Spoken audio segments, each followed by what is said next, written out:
오늘 이렇게 수요 예배 나오신 여러분들을 주님의 이름으로 환영하고 축복합니다. 오늘은 이제 누가복음 4장 31절에서부터 44절 말씀 우리가 함께 보도록 하겠습니다. 오늘 말씀을 보면은 이제 누가복음 4장 31절에서부터 44절 말씀을 보면 그 이전까지에는 예수님께서 갈릴리 나사렛에 계셨습니다. 이제 그곳에 계시다가 그곳에서 말씀을 가르치시고 그곳에서 사역을 하려고 하는데 그곳에 있는 예수님의 고향 사람들이 예수님을 쫓아냅니다. 그리고 나서 오늘 말씀을 보면 예수님께서 이제 그 갈릴리 나사렛에서 다른 동네로 장소를 옮기십니다. 오늘 말씀에 보면 이제 가버나움이라고 하는 그 동네로 예수님께서 발길을 옮기시는 걸 우리가 볼 수 있습니다. 오늘 31절에서부터 44절 말씀을 보면 총 3가지의 에피소드가 나오고 그리고 맨 마지막에 42절에서부터 44절까지 하면서 오늘 말씀이 마무리가 됩니다.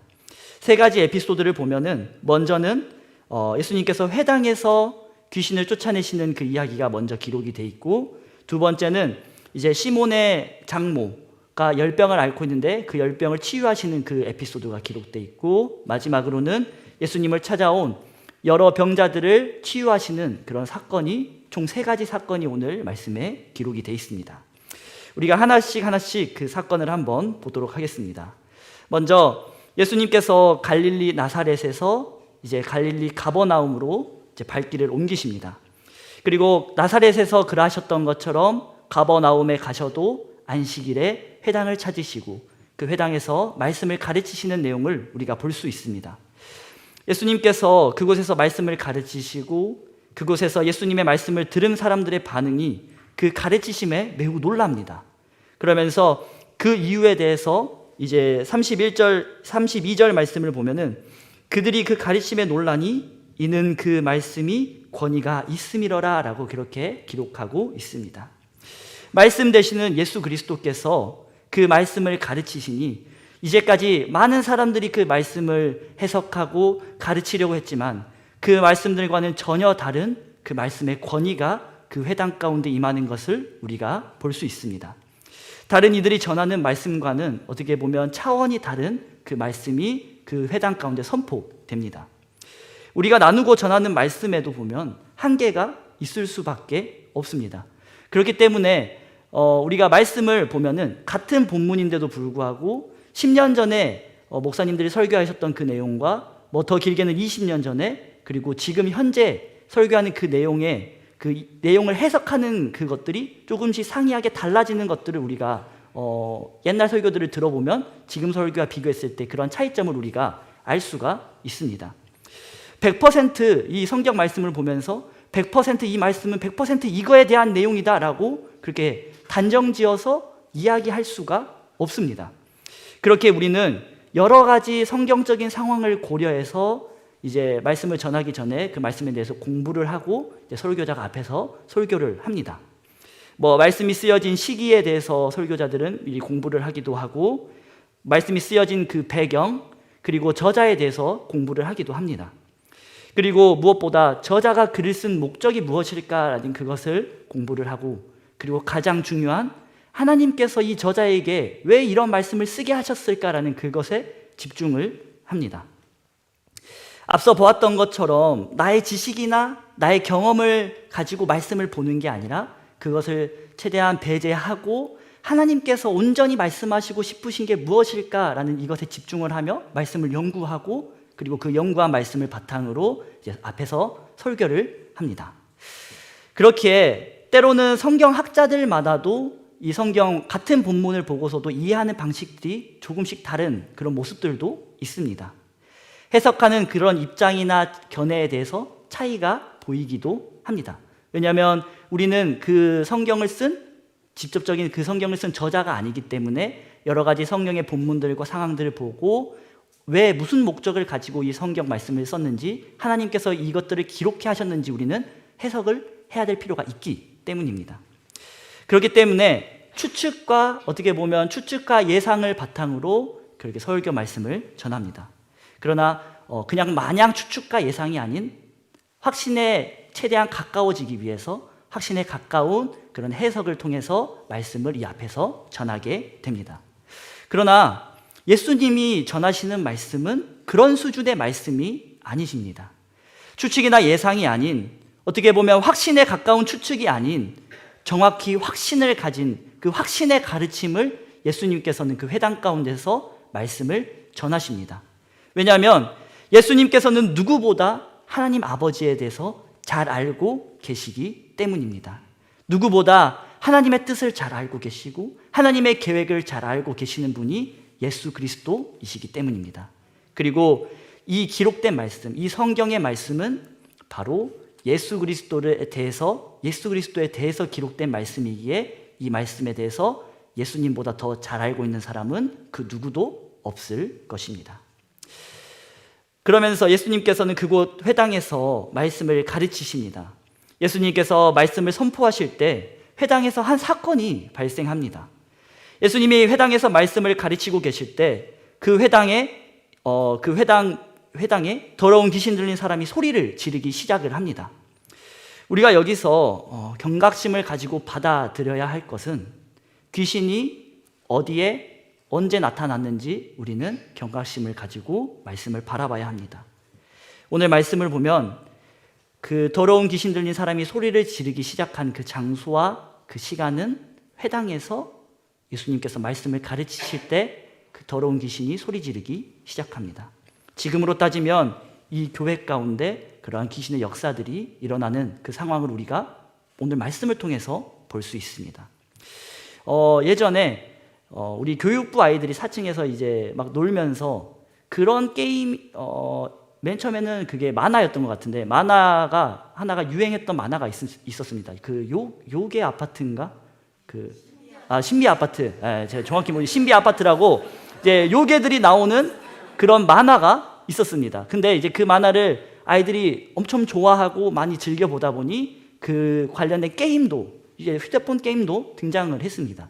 그러면서 그 게임을 하는 걸 봤는데 아이들이 카메라를 켜고 그 게임을 켜면은 카메라가 켜지고 그 카메라로 이렇게 둘러보면은 그 카메라 화면에 요괴가 나오는 겁니다. 그러면 이제 그 요괴를 뭐 잡고 뭐 그런 식으로 그런 게임이 진행이 됐는데, 이제 제 시기는 정확히 기억이 안 나는데 교회 4층에서 한번 어떤 일이 하나가 있었습니다. 근데 그 일을 들어보니까 아이들이 그 게임을 하면서 교회에 여기 요괴가 있다, 귀신이 있다라고 그렇게 막 말을 하면서 애들이 막 돌아다녔습니다. 그래서 그거를 보고 이제 집사님들이, 선생님들이 아이들 보고 그 게임을 하지 못하게 하고, 이제 그런 거에 대해서 우리가 뭐 무서워할 게 아니라 예수님의 이름을 선포해야 된다라고 이렇게 가르쳤던 그런 일들이 있었던 기억이 납니다.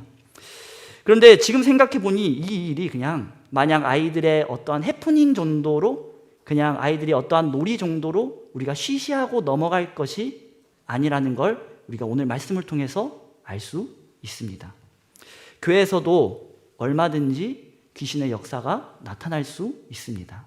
우리가 잘 아는 것처럼 뭐 농담식으로 그렇게 이야기를 많이 하는데, 뭐 식당 귀신이 가장 뭐 강력하다 뭐 이렇게 이야기를 하기도 하고, 그렇게 사람이 모이는 곳에는 그런 뭐 귀신의 역사들이 뭐 있다라고 그렇게 이야기를 합니다. 교회도 물론 그렇게 얼마든지 귀신의 역사가 나타날 수 있습니다.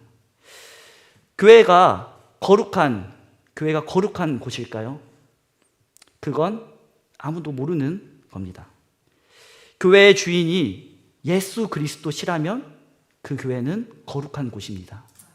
그러나 교회의 주인이 사람이 되려고 한다면 그곳은 거룩한 곳이 아닌 그냥 간판만 교회의 이름을 걸고 있는 건물일 뿐입니다. 그렇기에 우리가 교회를 거룩한 곳으로 만들어 가야 하는 줄 믿습니다. 교회의 주인을 예수 그리스도로 모시고 사람이 교회의 주인 되는 것이 아니라 교회 각각의 그 공간에서 사람이 주인 되고 사람이 높임을 받고 사람이 드러나는 것이 아니라 예수 그리스도가 드러나고 예수 그리스도께 영광을 올려드리는 그 일들이 교회 곳곳에 일어날 때 그 교회는 거룩한 교회가 되는 줄 믿습니다. 그러면서 34절에 이제 그 회당에 나타난 더러운 귀신이 소리를 지르기 시작하면서 그 귀신이 34절에 외치는 소리가 나옵니다. 귀신이 얼마나 다급했고 급박했는지 아라는 그 긴박한 그 감탄사를 내뱉으며 소리를 지릅니다. 그러면서 우리가 당신과 무슨 상관이 있나이까? 라고 예수님을 향해 소리치기 시작합니다. 이는 왜 우리에게 간섭하십니까? 우리가 뭘 했다고 우리를 괴롭게 하려고 여기 왔습니까? 라는 그런 투정 어린 혹은 그런 예수님을 향한 따지는 그러한 말입니다. 그러면서 귀신이 우리를 멸하려고 이곳에 왔느냐라고 말하면서 예수님을 향해 소리 지릅니다. 그러면서 당신은 하나님의 거룩한 자라는 것을 우리가 안다라고 귀신이 두려워 떠는 모습을 우리가 볼 수 있습니다. 그러한 34절에 귀신의 그 외침에 대한 예수님의 반응이 35절에 기록되어 있습니다. 예수께서 꾸짖어 이르시되 잠잠하고 그 사람에게서 나오라 이렇게 말씀하십니다. 꾸짖다라는 이 말은 이제 유대 문헌이나 다른 복음서들을 보면 일반적으로 악한 영들을 귀신을 향해서 그들을 쫓아낼 때 사용하는 언어가 바로 꾸짖다입니다. 예수님께서 귀신을 책망하시면서 조용히 그 사람에게서 나오라라고 명령을 하십니다. 귀신은 그 숙주로 삼은 사람을 넘어뜨리고 뛰쳐나옵니다. 그러나 예수님의 책망과 명령을 통해서 귀신은 사람을 넘어뜨리면서 나오지만 그 사람은 상하지 않는 그런 놀라운 일이 벌어집니다. 그러면서 36절에 그 장면을 목격한 사람들의 반응이 기록되어 있습니다. 이 어떠한 말씀인고 건의와 능력으로 더러운 귀신을 명함에 나가는도다라고 그 장면을 목격한 사람들이 말하기 시작합니다. 그리고 두 번째 이야기를 보면 이제 38절에서부터 39절 말씀을 보면 시몬의 장모에 대해서 그 열병을 고치는 일이 기록이 되어 있습니다. 회당에서 귀신을 쫓아내신 예수님께서는 이제 시몬의 집에 들어가십니다. 여기서 이 시몬은 우리가 잘 아는 것처럼 시몬 베드로를 이야기합니다. 시몬 베드로의 장모의 집을 찾았는데 그때 시몬의 장모가 중한 열병을 앓고 있었습니다. 이 누가복음을 기록한 이 누가는 의사입니다. 근데 의사가 보았을 때도 그 시몬의 장모가 앓고 있는 그 열병이 얼마나 심했는지 누가는 중한 열병을 앓고 있었다라고 그렇게 기록하고 있습니다. 시몬의 장모가 중한 열병으로 열병에 그렇게 괴로워하자 그곳에 있던 사람들이 예수님에게 간청을 합니다. 예수님이 그 간청을 들으시고 가까이 가셔서 열병을 향해 꾸짖으십니다. 그러자 열병이 떠나가고 시몬의 장모가 일어나는 그런 놀라운 일이 일어나고 일어난 그 장모가 이제 그들을 섬기는 일이 이제 펼쳐집니다. 여기서 열병에 대해서 이제 많은 학자들이 추정을 하는데 장티푸스 혹은 이제 말라리아 그 질병으로 일반적으로 추측을 많이 합니다. 그런데 단순히 열병이 그냥 그러한 종류의 장티푸스나 말라리아와 같은 그런 질병이다라고 우리가 그냥 그렇게 단순하게 생각해서는 안 됩니다. 유대인들에게 열병이라는 그 인식은 유대인들에게 있어서 이 열병은 귀신에 의해서 일어나는 그런 질병으로 생각을 했습니다. 그리고 그뿐만이 아니라 성경 구약을 보면은 하나님께서 그들 가운데 재앙을 내리실 때 이제 악한 영들에게 이제 그들의 활동을 허락하시고 그곳 가운데 열병이 퍼지는 그러한 일들도 우리가 구약을 통해서 볼 수 있습니다. 귀신이 사람을 억누르는 이 일들을 통해서 열병이 일어났다라고 유대인들은 생각을 했습니다. 누가는 다른 본문에서도 귀신과 질병들을 연결시키는 것들을 우리가 볼 수 있습니다. 그렇다고 우리가 모든 질병이 다 사단의 눌림이다, 사단이 억압하는 거다 이렇게 단순하게 우리가 생각해서는 안 됩니다. 그렇다면 여기서 열병은 과연 단순한 질병을 말하는 것일까 아니면 사단에 의해서 눌림받고 억압받는 것을 말하는 것일까 라고 했을 때 예수님의 반응을 보면 우리가 이 열병을 어떠한 의도로 누가가 기록했는지 알 수 있습니다. 예수님께서 그 열병을 향해서 꾸짖으시는 걸 우리가 볼 수 있습니다. 귀신을 꾸짖으신 것처럼 열병을 향해서 예수님께서 꾸짖으십니다. 그렇다고 이제 여기서도 무조건 우리가 꾸짖다, 그냥 다른 본문에 있는 꾸짖다를 전부 다 귀신과 연관시키면 그렇다고 그것도 안 됩니다. 누가복음 8장 24절을 보면은 이제 예수님과 그 제자들이 배를 타고 그 호수를 지날 때에 바람이 심하게 불어서 파도가 치고 바람이 심하게 불자 제자들이 자고 있는 예수님을 깨웁니다. 그리고 예수님께서 하신 행동이 그 바람과 파도를 향해서 꾸짖으십니다. 이런 바람과 파도를 우리가 여기서 꾸짖다라고 그렇게 썼을 때 우리가 이 바람과 파도를 사단의 뭐 그런 역사다라고 이렇게 우리가 보아서는 안 됩니다. 그런 문맥을 전체적으로 고려를 해서 우리가 파악을 할 필요가 있습니다. 그런데 오늘 말씀에서 꾸짖다라는 이 말은 일부러 누가가 의도적으로 사용한 표현입니다. 앞에서 회당에서 귀신을 쫓아내실 때도 예수님께서는 꾸짖다라는 표현을 사용하십니다. 그리고 이제 세 번째 사건에서 보면 40절과 41절에서도 보면 41절에 예수님께서 그 귀신들을 쫓아내시면서 귀신들을 또 꾸짖으사라고 그렇게 기록을 하고 있습니다. 그리고 오늘 열병에서도 동일하게 꾸짖다를 사용을 합니다. 그렇다는 것은 누가가 의도적으로 동일한 꾸짖다라는 것을 사용을 하면서 귀신의 역사에 대한 예수님의 그 선포, 명령이라는 것을 우리에게 보여주고 있는 것입니다. 열병이 치유되자 시몬의 장모는 즉시 일어나서 그들을 섬깁니다. 여기서 섬기다는 표현은 단순히 봉사하다라는 그런 의미가 아니라 신약에서 일반적으로 이 섬기다라는 표현은 신자들을 섬기는 그것들을 묘사할 때 이 섬기다라는 표현을 사용을 합니다. 장모가 치유받고 섬기는 대상은 오늘 말씀을 보면 39절 말씀을 보면 여자가 곧 일어나 그들에게 수종드니라 라고 그렇게 말하고 있습니다. 예수님에게 받은 은혜를 예수님 한 분에게 그냥 베푸는 것이 아니라 예수님과 그들을 따르는 공동체에게 이 장모가 그 받은 은혜를 베푸는 걸, 섬김으로 베푸는 걸 우리가 알 수 있습니다. 섬김이라는 것은 예수님의 은혜를 경험한 시몬의 장로의 반응입니다. 공동체를 섬기고 교회를 섬기는 것, 이것이 시몬의 장모가 은혜를 받고 열병을 치유받고 행한 행동입니다. 우리도 마찬가지입니다. 우리의 섬김은 은혜에 대한 반응입니다. 우리가 마땅히 은혜 받은 자로서 보여야 할 반응이 섬김인 줄 믿습니다. 그렇기에 우리가 섬김을 할 때 그냥 마냥 교회 다니는 사람은 섬김을 해야 돼 라고 이렇게 그냥 단순하게 우리가 생각해서는 안 됩니다. 교회 다니는 사람이라면 무조건 다 섬김을 해야 돼 라고 말한다면 우리는 그런 섬김을 하지 않는 사람들을 향해서 정죄하기가 쉽습니다. 교회 다니는 사람이 교회를 섬기고 예수 그리스도를 섬기는 것이 아니라 그냥 교회 왔다 가는 사람들이 교회를 섬기는 것이 아니라 오늘 말씀처럼 예수 그리스도의 은혜를 경험한 사람들이 교회를 섬기고 예수 그리스도를 섬기는 줄 믿습니다. 그럼 우리 스스로를 우리는 돌아볼 수 있어야 합니다. 나는 예수 그리스도의 은혜를 받은 자인가?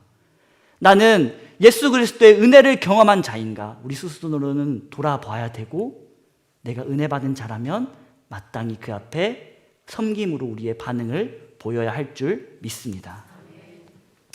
세 번째 사건을 보면 이제 시몬의 장모를 치유하시고 해질 무렵이 되자 예수님에 대한 소문이 이제 그 지역으로, 주변 지역으로 퍼지게 됩니다. 예수님에 대한 이야기가 퍼지게 되고 온갖 병을 앓고 있는 사람들이 다 예수님께로 찾아옵니다. 그리고 예수님께서 그들에게 일일이 손을 얹으시고 그들을 치유해 주십니다. 앞에 열병을 단순히 질병으로만 생각할 수도 있기에 여기서 한 번 더 누가는 강조를 하고 있는 것입니다. 앞에서 40절 말씀을 보면 온갖 병자들이 예수님께 나오는데 41절을 보면 그 병자들이 치유받고 나타나는 그 일이 귀신들이 쫓아 보내지면서 귀신들이 절규하는 그런 내용들이 기록이 되어 있습니다. 누가는 이를 통해서 이제 그 온갖 병자들이 나오고 예수님이 치유하시는 이 일들이 귀신들이 떠나가는 일이다라는 것을 우리에게 한 번 더 강조를 하고 있는 것입니다. 귀신들이 떠나가면서 당신은 하나님의 아들이십니다 라고 그렇게 외치고 이제 막 다니는 것입니다. 그러자 예수님께서 그런 귀신들을 꾸짖으시면서 그들이 말함을 허락하지 않으십니다. 그렇다면 왜 예수님께서 귀신이 막 돌아다니면서 예수님은 하나님의 아들이십니다 말하는 것을 금하시고 꾸짖으셨을까? 라고 했을 때 41절 하반절을 보면 그 이유에 대해서 기록하고 있습니다. 41절 하반절을 보면 이는 자기를 그리스도인 줄 알미러라 라고 기록하고 있습니다. 대체 이게 무슨 말인가? 라고 했을 때 귀신들이 예수님을 향해서 하나님의 아들이라고 그렇게 사람들이 선전하고 다니는 것보다 어떻게 보면 귀신들이 선전을 하고 다니는 게 더욱더 효과가 있을 것입니다. 많은 사람들이 봤을 때 와, 진짜 예수님이 하나님의 아들이구나 라는 걸 귀신들이 말하고 다니면 더 확실히 사람들이 알게 될 것입니다. 그런데 문제는 유대인들이 그리고 사람들이 원하는 하나님의 아들, 즉 메시아라는 그런 이미지와 예수님께서 이 땅에 오신 목적이 달랐기 때문입니다. 당시에 하나님의 아들 혹은 메시아라고 한다면 유대인들의 생각에 있을 때 신적 능력을 가지고 로마의 압제를 받고 있는 이스라엘을 구원하고 다시금 이 땅 가운데 이스라엘을 세우고 왕으로 군림할 그런 하나님의 아들 메시아를, 실질적으로 그 나라를 통치할 왕을 유대인들은 원했습니다. 유대인들의 생각에 그게 하나님의 아들이고 메시아였습니다. 그렇게 성경을 보면 예수님의 제자들도 메시아, 하나님의 아들에 대한 그런 이해를 잘못하니까 예수님께서 이제 그 왕이 되실 때 자신들을 우편에 앉혀달라고, 권력을 자신들에게 주라고, 높은 자리에 자신들을 앉혀달라고 그렇게 예수님에게 부탁하는 모습을 우리가 볼 수 있습니다. 그런데 예수님께서 이 땅에 오신 목적, 메시아로서 이 땅에 오신 목적은 그것과는 전혀 다릅니다. 유대인들이 생각하고 바라는 그런 종류의 메시아가 아닙니다. 무력으로 혹은 신적인 능력으로 이스라엘을 해방시키고 이스라엘 나라를 다시 세우고 그곳에 왕으로 군림하기 위해서 이 땅에 예수님께서 오신 것이 아닙니다. 예수님께서는 이 땅에 예수님께서 오신 목적은 십자가에 달리기 위해 이 땅에 오신 줄 믿습니다. 우리를 대신해서 죄값을 치르기 위해서, 사단의 세력 가운데 포로된 자, 억눌린 자에게 자유를 선포해 주기 위해서 예수님께서 이 땅에 오신 줄 믿습니다. 높은 자가 아닌 낮은 자로서, 그리고 고난받는 종의 모습으로서 예수님께서는 이 땅에 오셨습니다. 유대인들이 바라고 원하는 그런 이상적인 메시아의 모습과는 다른 모습입니다. 그렇게 예수님은 유대인들이 생각하는 모습처럼 자신이 하나님의 아들이라는 것이 공개되고, 그리고 그들이 자신을 왕으로 모시고 높이고 하는 이것을 예수님께서는 원치 않으셨습니다. 그렇기에 귀신들을 향해서 꾸짖으시고 그 귀신들의 입을 잠잠케 하십니다. 그저 낮은 자로서, 고난받는 종으로서 하나님의 뜻과 계획을 성취하는 데 집중하기 위해서 예수님께서는 이와 같은 일을 행하시는 걸 우리가 볼 수 있습니다. 그리고 날이 밝자, 42절을 보면 날이 밝자 예수님께서는 한적한 곳으로 가십니다. 다른 본문을 보면은 예수님께서 한적한 곳을 찾으시는 그 이유는 기도하기 위해서 한적한 곳을 찾으신다라고 우리가 다른 본문을 통해서 알 수 있습니다. 그런데 기도하기 위해 한적한 곳을 찾으시는 예수님을 다른 많은 무리들이 예수님을 찾아옵니다. 그러면서 자신들을 떠나지 말아달라고, 이 성읍에 머물러 달라고 그렇게 예수님을 만류하는 모습을 우리가 볼 수 있습니다. 그러나 예수님께서는 자신의 사명을 확실히 알고 계셨습니다. 43절을 보면 다른 동네에서도 하나님의 나라 복음을 전해야 하리니라고 말씀하십니다. 복음을 전하는 것, 그렇게 한 곳에 머무를 수 없다라고 예수님은 말씀하십니다. 복음을 전하다라는 것은 하나님의 나라, 오늘 말씀을 복음을 전하다 앞에, 그 복음 앞에 하나님 나라라고 기록되어 있는 걸 우리가 알 수 있습니다. 하나님 나라는 앞서 본 것처럼 이사야의 말씀이 성취되는, 희년의 자유가 성취되는 곳이 하나님의 나라입니다. 포로된 자가 자유케 되는 곳, 눈먼 자가 눈을 뜨는 곳, 억눌린 자가 자유케 되는 곳이 하나님의 나라입니다. 오늘 말씀을 보면 더러운 귀신은 예수님의 정체가 누구인지 분명히 알고 있었습니다. 오늘 곳곳을 찾아보면 하나님의 거룩한 자라고 귀신들이 말하기도 하고, 우리를 멸하러 오셨냐고 그렇게 말하기도 하고, 하나님의 아들이다라고 그렇게 귀신들이 말하기도 합니다. 하나님의 거룩한 자라는 것은 거룩하신 하나님에 속한 자, 혹은 하나님의 아들과 동일한 표현입니다.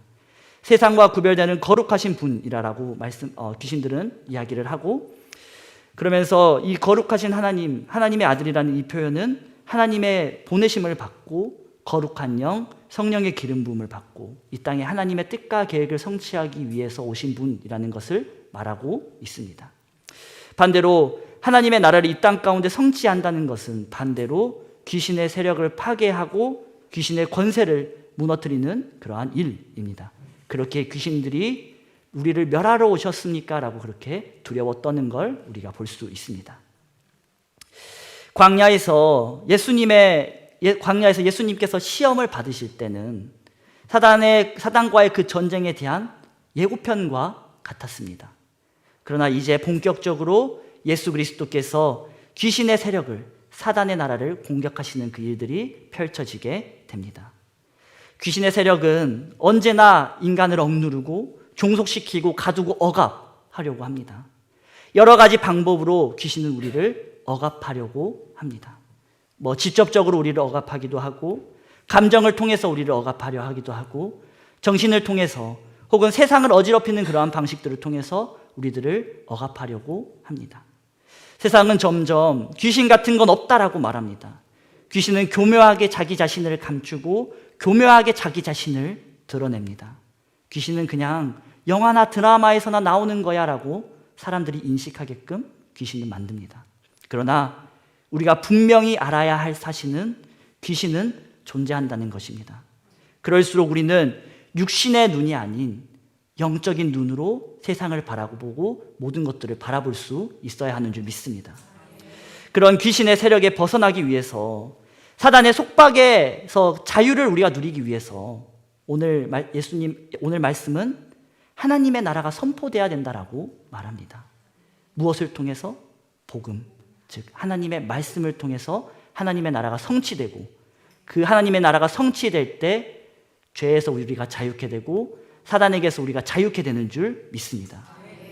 예수 그리스도의 권위와 능력이 말씀을 통해서 드러난 것처럼 말씀에는 귀신의 세력을 무너뜨리는 능력이 있는 줄 믿습니다. 놀라운 이적을 통해서 하나님의 나라가 선포되는 것이 아니라, 우리가 그렇기에 놀라운 이적들을 쫓아서 살아가야 되는 것이 아니라, 우리는 하나님의 말씀을 쫓아서 살아가야 하는 줄 믿습니다. 하나님의 말씀이 선포될 때 그곳 가운데 하나님의 나라가 성취되고, 하나님의 나라가 그곳 가운데 성취될 때 우리가 생각하지도 못할 놀라운 그 기적들이, 놀라운 말씀의 역사들이 그곳 가운데 이루어질 줄 믿습니다. 내 삶 속에 하나님의 말씀을 선포하길 주님의 이름으로 축복합니다. 내 가정과 내 직장과 내가 있는 곳, 그곳에 하나님의 말씀을 선포하는 우리 모두가 되길 주님의 이름으로 축복합니다. 그러므로 하나님의 나라가 확장되어지고 모든 악한 것들이 결박되고 무너지는 그런 역사를 경험하는 우리 모두가 되길 주님의 이름으로 축복합니다. 오늘 말씀을 마치도록 하겠습니다. 오늘 말씀을 보면 우리가 쉽게 오늘 말씀을 보면서 귀신에 대한 이야기다라고 그렇게 생각을 하고 우리가 넘어갈 수 있습니다. 그러나 누가는 1장에서 누가복음을 쭉 기록을 하면서 그렇게 이야기를 합니다. 자신이 차례대로 그 일들을 기록한다라고 이야기를 합니다. 이는 시간의 순서대로 기록을 한다라는 이야기가 아닙니다. 누가가 시간 순서대로 만약 오늘 말씀을 기록했다면 오늘 시몬의 장모의 그 이야기는 5장 뒤에 나와야 합니다. 5장에 보면은 5장 말씀에 어부들을 제자로 부르시는 그 이야기가 나옵니다. 그리고 마가복음 1장을 보면은 어부들을 부르시고 나서 오늘 4장의 그 말씀들이, 4장의 그 사건들이 쭉 연달아서 기록되는 걸 우리가 볼 수 있습니다. 이를 통해서 우리가 누가는 시간의 순서대로 오늘 말씀을 기록하지 않았다는 걸 우리가 알 수 있습니다. 누가는 오늘 3가지의 이야기를 쭉 기록하고, 그리고 오늘 그 말씀 앞에 갈릴리 나사렛에서 있었던 그 이야기를 함께 기록합니다. 그렇게 배치를 하고 그렇게 이야기들을 누가가 기록한 이유는 분명한 어떠한 목적이 있기 때문입니다. 누가는 일부러 갈릴리 나사렛에서 있었던 그 이야기와 갈릴리 가버나움에서 있었던 이야기를 연결을 해서 쭉 이야기를 기록합니다. 나사렛과 가버나움을 비교하기 위해서 누가는 이러한 이야기로 스토리들을 쭉 구성해 갑니다. 두 곳을 보면 나사렛도 가버나움도 모두 예수님께서 안식일에 회당에서 말씀을 가르치십니다. 그런데 한 곳은 말씀이 선포되고 그 말씀을 들은 사람들이 놀랍니다. 그런데 거기서 끝나고 예수님을 의심하고 예수님을 쫓아내는 일들이 일어납니다. 그런데 다른 한 곳에서도 말씀이 선포되고 그 말씀을 들은 사람들이 놀랍니다. 그런데 듣는 이들이 선포된 말씀의 권위가 있음을 깨닫습니다. 그리고 그들이 말씀의 권위가 있음을 깨닫자 귀신들이 쫓김을 받고 병든 자들이 치유를 받고 하나님의 나라가 선포되고 성취되는 그 일들을 가버나움에 있는 사람들은 경험하게 됩니다. 다른 한 곳에서도 말씀이 선포되고 그 말씀을 들은 사람들이 놀라고, 다른 한 곳에서는 말씀을 듣고 그 들은 말씀을 놀라는 것에서 끝나는 것이 아니라 그것이 하나님의 말씀임을 그들이 깨닫는 일이 일어납니다. 한 곳에서는 이사야의 말씀이 선포되고 끝나지만 다른 한 곳에서는 이사야의 말씀이 성취가 됩니다.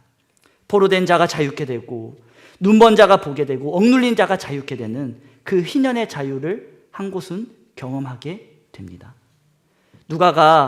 누가복음을 기록한 이유는 알고 있는 바를 더 확실히 하기 위해서, 즉 믿음을 더 확고하게 위해서 누가복음을 기록했다 말합니다. 누가가 이처럼 이 두 가지 이야기를 비교하면서 나열한 것은, 누가가 말하고 싶은 것은 말씀이 선포되고 말씀이 가르쳐지는데 여기서도 선포가 되고 저기서도 선포가 되고 여기서도 말씀이 가르쳐지고 저기서도 말씀이 가르쳐지는데 말씀이 선포되고 가르쳐진다고 해서 모두 똑같지 않다라는 사실입니다. 여러분들에게 묻고 싶습니다. 이곳은 나사렛입니까? 이곳은 가버나움입니까? 이곳은 여러분의 마음은 말씀을 들었으나 의심하고 내 마음대로 판단하여서 아무런 역사도 일어나지 않는 나사렛입니까? 아니면 선포된 말씀의 권위를 인정하며 귀신이 쫓겨나고 병든 것이 치유되고 하나님의 나라가 선포되고 자유를 경험케 되는 그런 하나님의 은혜와 역사를 경험하면 하는 가버나움입니까? 우리가 있는 이곳이 나의 마음이 나사렛인지 가버나움인지 우리는 확인할 필요가 있습니다. 나사렛과 가버나움은 한 끗 차이입니다. 두 곳은 어디 멀리 떨어진 도시가 아닙니다. 두 도시 모두 갈릴리라는 지역에 속해 있는 동네입니다. 선포된 말씀이 역사하는 것 역시 한 끗 차이입니다. 말씀에 놀랄 뿐인가? 아니면 말씀의 권위 아래 우리가 들어갈 것인가? 이 차이가 하나님의 은혜를 경험하고 하나님의 역사를 경험하는, 할 수 있는가 없는가의 그 차이입니다. 말씀을 마치겠습니다. 저는 이곳이, 그리고 여러분들의 마음이 나사렛이 아니라 가버나움이길 원합니다. 말씀이 선포되나 의심하고 판단하다가 아무런 역사도 경험되어지지 않는 나사렛이 아니라 말씀이 선포되고 그 말씀에 권위가 있음을 알고 믿고 순종함으로 하나님의 은혜가 있고 하나님의 역사가 일어나는 교회, 그리고 우리 모두가 되길 주님의 이름으로 축복합니다. 그러한 곳으로 우리 교회와 각자 자기 자신을 만들어갈 수 있는 우리 모두가 되길 주님의 이름으로 축복합니다. 기도하겠습니다.